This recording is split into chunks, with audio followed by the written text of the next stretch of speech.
What's up, guys? How we doing? Mike Gamble here with the Stock Car Spectacle.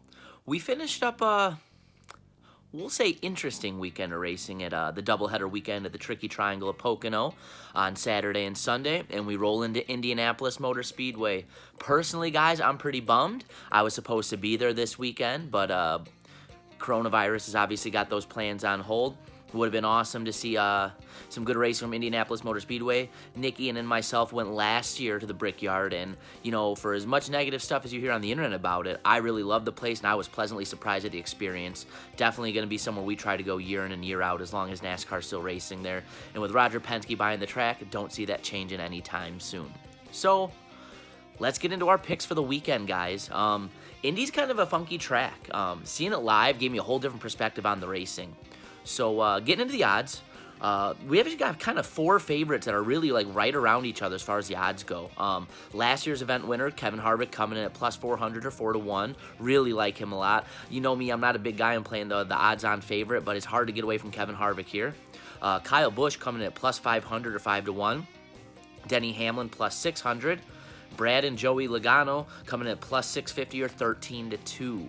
So they're going to round out the favorites. Again, 650 to 400, right, and all in the same ballpark.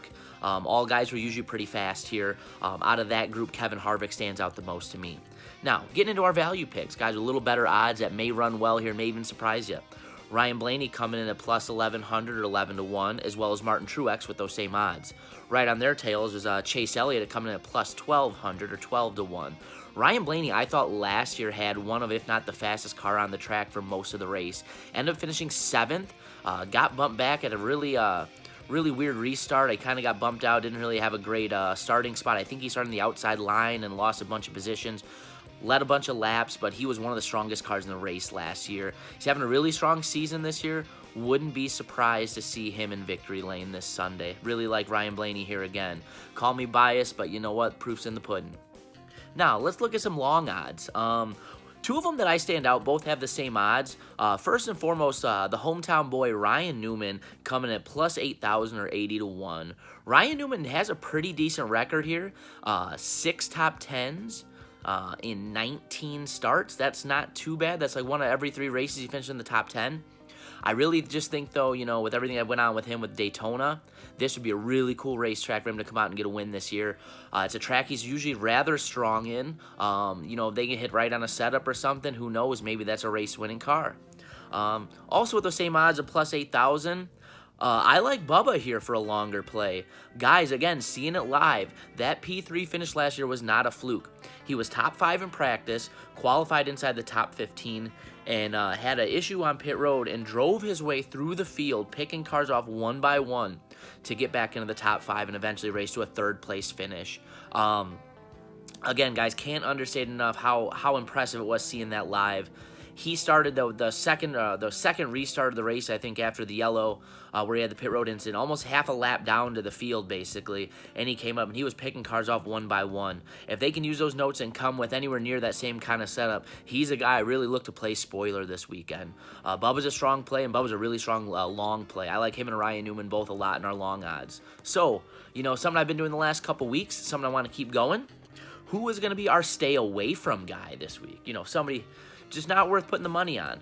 One guy that kind of really stands out to me, he's actually had a rather strong season, has a win this year already.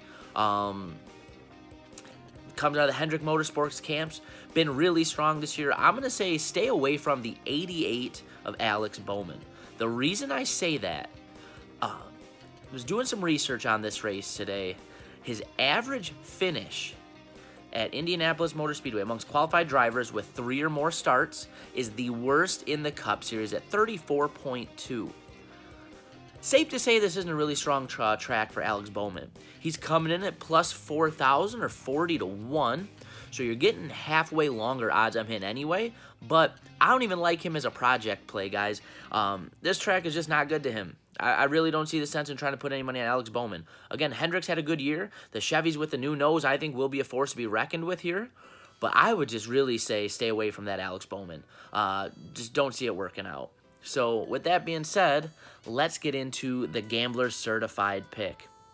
Guys, you know I'm not one who's big on playing the favorites. But I think, again, you look at the way he's run this year, the way he's running this track in the past, I think it's really hard to ignore Kevin Harvick. Coming in at 4-1, you basically get a chance to quadruple your money if you put anything on him. Again, not great, but it's not going to kill you. Other than maybe Ryan Blaney, and I don't want to keep picking my guy over and over and seem like a homer, I think Kevin Harvick is the most logical play here. Going out of those guys in the favorites, I don't like Kyle Busch. Hasn't run well this year, all year so far. Looked a little stronger at Pocono this weekend other than the controversy that happened with him and Ryan Blaney. Denny doesn't overly impress me here.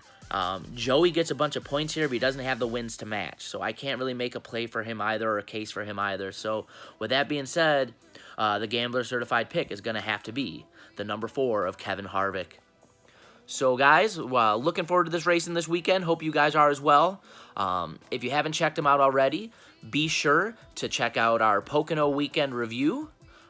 We had a really fun edition of the Kinzel's Classroom. Just got back to the 3 of us for a change. It was nice to get back in the rhythm with just me, Ian, and Nick. Love having our guests, but still there's nothing quite like just having the 3 of us on talking racing. So look out for that show as well. And we also have our Indianapolis Motor Speedway Brickyard preview show coming out. You guys don't want to miss those. Always a lot of fun. I know I always enjoy filming them, and we seem to get good reviews from you guys.